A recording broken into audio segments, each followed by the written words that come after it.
Let's talk more about that mold piece. We didn't get into it before. Set the scene of when this was, what was happening in the home, and then you mentioned prescription drugs being a piece of the puzzle to solve it.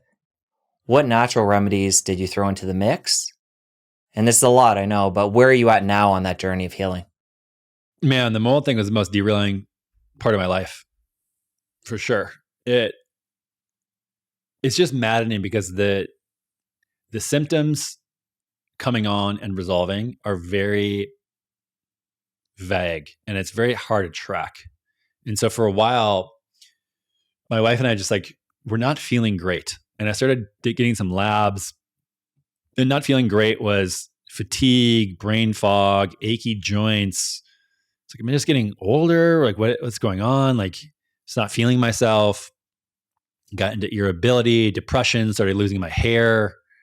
My wife had very similar symptoms. And then we left. We doing a bunch of labs. Everything was fine. And then we left our house to go on a trip, and we felt great.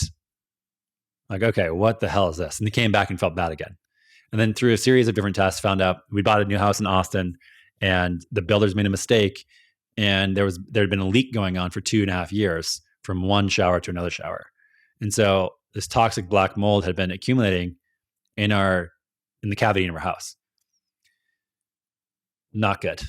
And so we were basically exposed to that. And I think we had some history of being in moldy environments for a while. So your body, most people can deal with this type of stuff. It's kind of like a cup overflowing. There's a point where your detox systems effectively get overloaded, and then the mycotoxins really start taking over and having this downstream inflammatory cascade in your body. And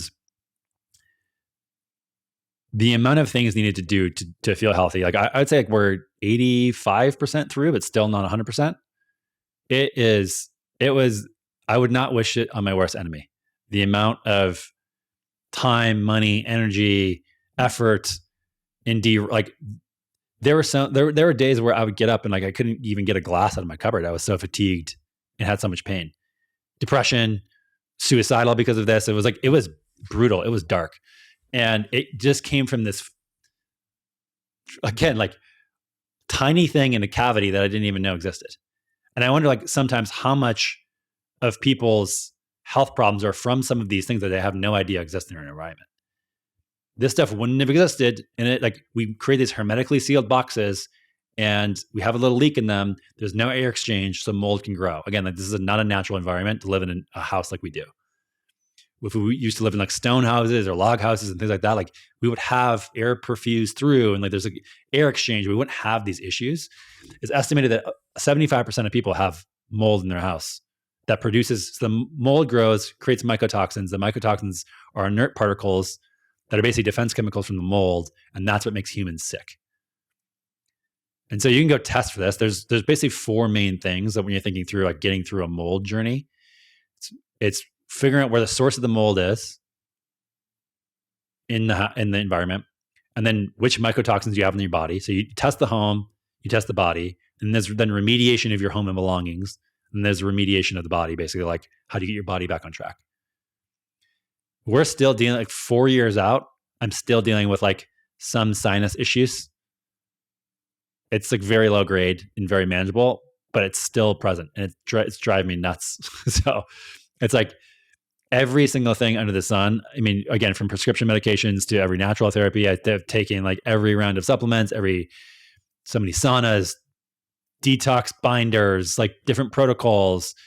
Again, prescription medications, there's one called cholestyramine that basically binds up bile and gets it out of your body, because a lot of the mycotoxins, same with estrogen and other hormones, can get recycled through your bile and never excreted throughout your body. And so it's basically a prescription medication that excretes bile. So there's that. I did plasma ozone.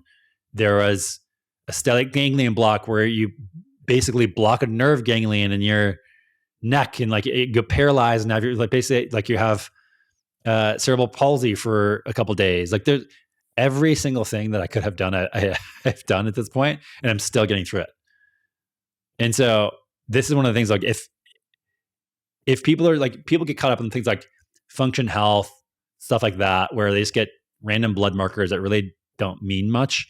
I think testing the environment and looking through, like, anytime we go to a new house now, we've moved twice since then. There's a lot of things that I look at from like, is the home a conducive environment for us to be healthy?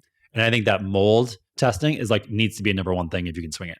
Typically not that expensive, a couple $100, but like, luckily our builders covered things. I would estimate like $350,000 this whole mold journey has costed, if not more, because we had to get rid of our belongings twice because the mycotoxins get integrated into the porous tissues of, like, for example, a couch. You sit down on a couch, you get these fine particles of the mycotoxins that settle into the cushions. So every time you sit on the cushion, the mycotoxins will flare or pop back in the air. So you can't just like scrub them off. You can't just clean them out. So anything like that, you have to get rid of. It is absolutely mind-blowing how disruptive this has been to our life. And what just an easy test, if you're going to rent a spot, you're going to buy a spot, doing a mold test. There's things with EMF, air quality, water quality, things like that. Like, is this a healthy environment? And there's doing a mycotoxin test. Like, Real Time Labs has one, Great Plains has one. There's different ones you can do just to take a sample of, like, do I have any latent mycotoxins in my body that are stored? Typically what happens is they recycle themselves. Unless you have some, again, trains off the tracks burning in the ground, are you doing any intervention to get those things out of your body? They don't just magically get out most of the time. Your body, if you're at a point where they're creating symptoms, they're going to keep recycling in your body via bile, and you're going to be at basically an overburdened point where you can't excrete them naturally. So it's like one of these things where we go in a million directions here, but I feel very passionate about sounding the alarm on mold whenever I can. I don't want to be a mold alarmist, but since then also I've seen so many people who have had their lives completely uprooted from it. I like this 4-quadrant thing where we need to test the body, test the home, and then remediation within the body and home to give people a fast forward button and cut through some of the fat, given the hell you guys went through. What would the number one test be for the body and for the home? Because I'm sure there's a lot of different companies, a lot of different tests. What do people want to look for just to cut through all the fat? Yeah. The biggest thing with the body, like I said, I mentioned those 2 tests for mycotoxin tests in the urine. Those are the best, just to get a sense. If you don't show something on there, you likely don't have a problem. You could, for example, like do some sauna, some glutathione. Like there's ways to basically provoke more mycotoxins to get out of your tissues. But if you need to do that, and I think kind of similar to heavy metals to some degree, if you need to provoke it out and it's not already like spilling over into your bloodstream or your urine, it's likely not that big of a deal.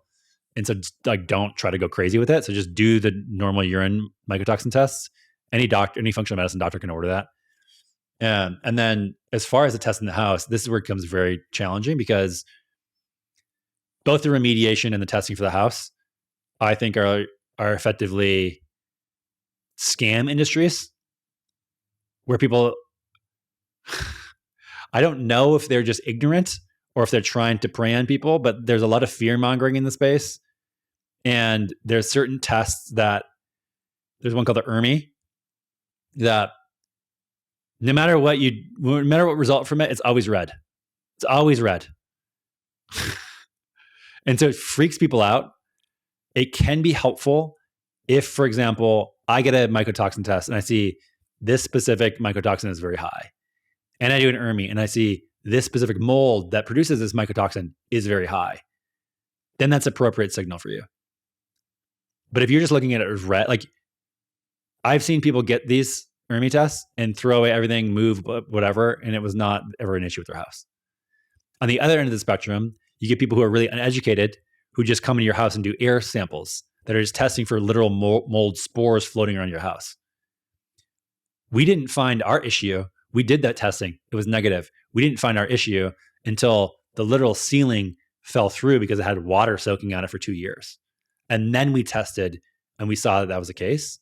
And so this is the confusing part of, like, how do you test for stuff that may be behind wall cavities that's producing mycotoxins? And you can't really test for mold.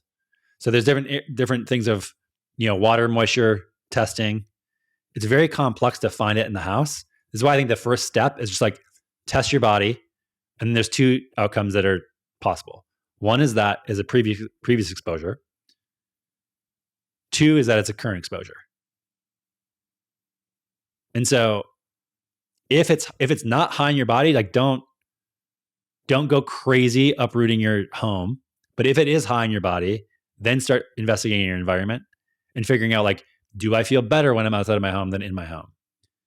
And then, especially if there is a negative air spore sample, it's just not really that indicative. It's like you can do some stuff like the ERMI. I think we're in a period of time like the testing is very bad for the house, unless you know exactly where a leak is. If you know that there has been a leak in, like, so for example, like homes, if you're buying a home, you have to have a disclosure that says there's been any water damage. You can have a mold inspector come and test those specific areas to see, like, okay, there's a leak in this panel over here. Test this, swab it for mold, like do this type of stuff, and then you'll get a better indication. That's great. This is what I was looking for, nuance for somebody who's been through it relatively recently. Oh yeah. And there's a lot of cool companies that are starting to pop up that are trying to solve this problem. But I think that we're kind of in the infancy of understanding the complexity, and then also just trying to figure out. I was literally meeting with one of my doctors this morning to try to like think through some of this late stage symptom resolution stuff. He's like, man, it just seems to be with this mold issue of you treat someone and things are working for a while and they plateau. And then you need to like figure out a completely different strategy. And that I've gone through that like 17 times.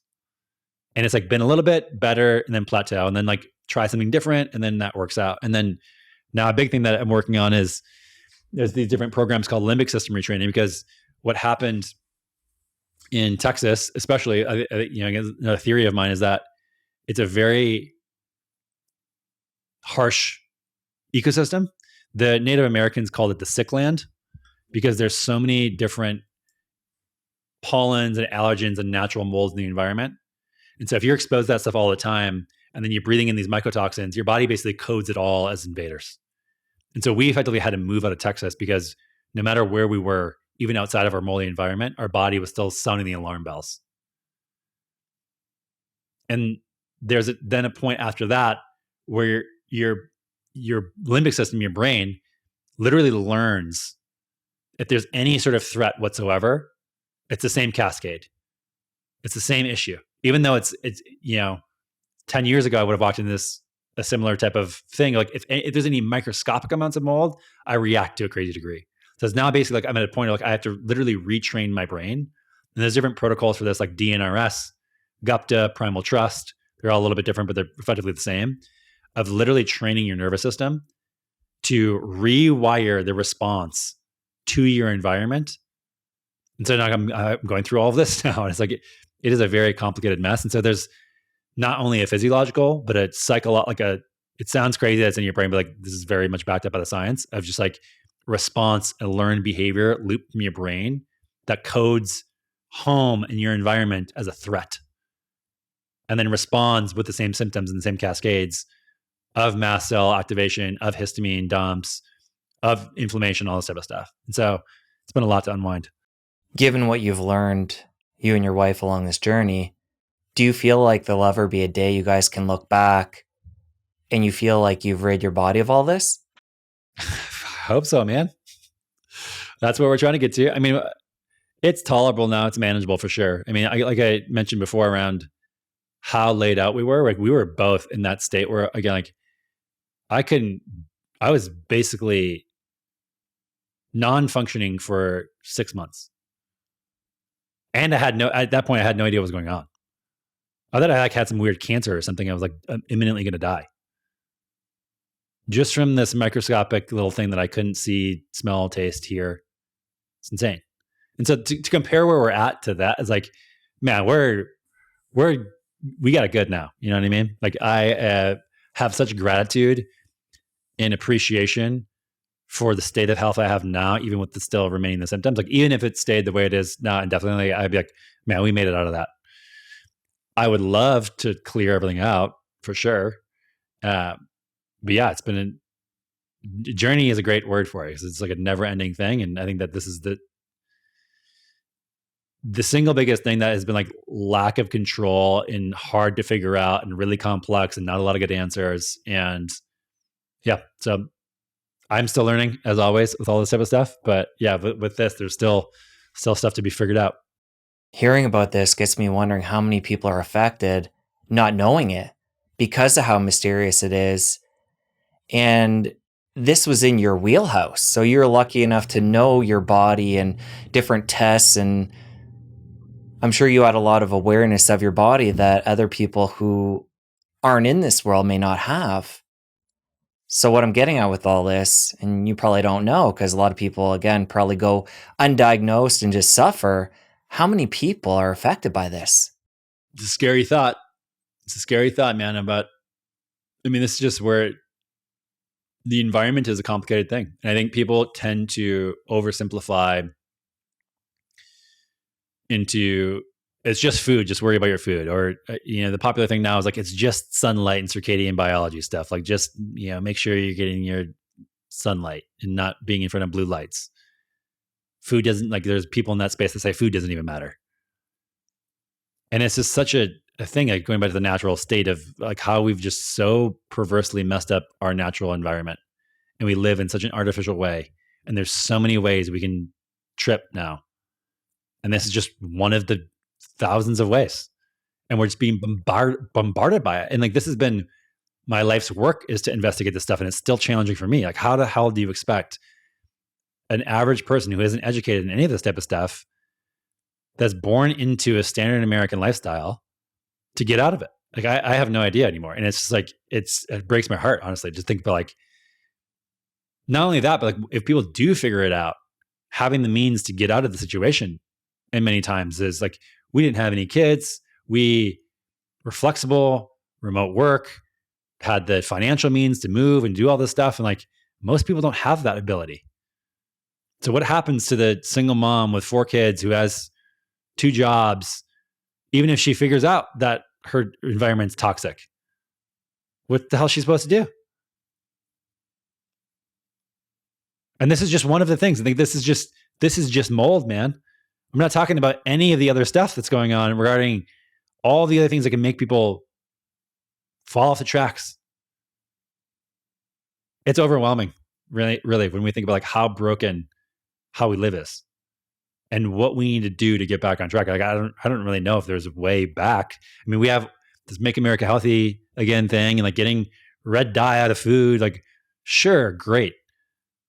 But it's so complex and so broken, just how we live our lives, that I just try to focus on the things I care about most and solve one problem at a time. And for me, it's like soil health, regenerative agriculture, getting people healthy, nutrient-dense food, educating about some of this stuff. But man, is it complex. And it's like really, really challenging. And like the expectation that people should just like be normal, natural, healthy when there's so much that's working against them is like really, really challenging. Well, even in our world, if people happen to find their way to a conversation like this, there is so much conflict about what to do if you even find it. Yeah. We talked about carnivore before, and then you have the vegan camp. And so there's so many barriers, is what I'm getting at, even within our world, and confusion. Even myself, like every time I have one of these conversations, I'm further testing my beliefs and pivoting in little ways and learning. And it's hard. I feel for people. It takes up so much of our conscious awareness when this never used to be the case. Again, how much does a deer think about what it needs to eat? Or when, or how much, or whatever, or how much sunlight to get, or if the environment's moldy, or how it can detox. Like, it's just, and this is part of the problem that I have with this like health industry that is getting so focused on numbers and management and all this type of stuff. And I don't know the answer yet. And I think it's like part of it is like trying to restore as much of that natural environment as possible, and just like getting people the paradigm that the way we live isn't normal. And I haven't found a grand solution to it yet, but it's overwhelming.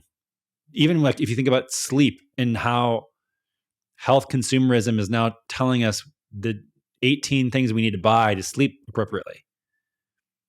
You need this specific mattress. You need this cooling thing. You need an eye mask. You need blackout shades. You need red lights. You need blah, blah, blah, blah, blah, blah, blah. You need to track everything. You need to make sure you have like, stop. I think if we just like, we're outside all day using our bodies, you ever go camping and feel how you sleep at that Like you ever outside doing hard labor all day, how you sleep that, like these things used to be built into our environment. We don't have to think about them.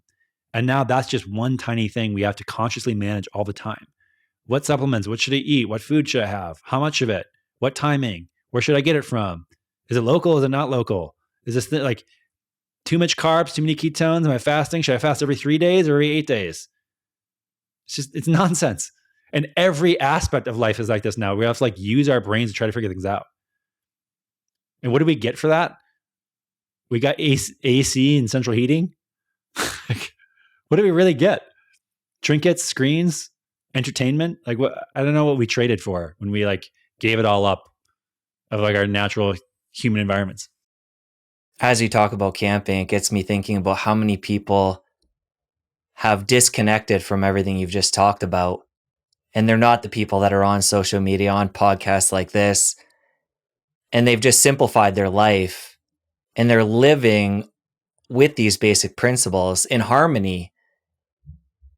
And who, if they ever did come in contact with social media and some of these extravagant protocols and tests and supplements that we're talking about, would just laugh at how disconnected we are on such a fundamental level. Yeah. I mean, I think that's a good word to kind of sum up the whole conversation, is just we're at a point of massive disconnection. If you enjoyed that clip, you're going to want to head over here and catch a full episode. I'll see you over there.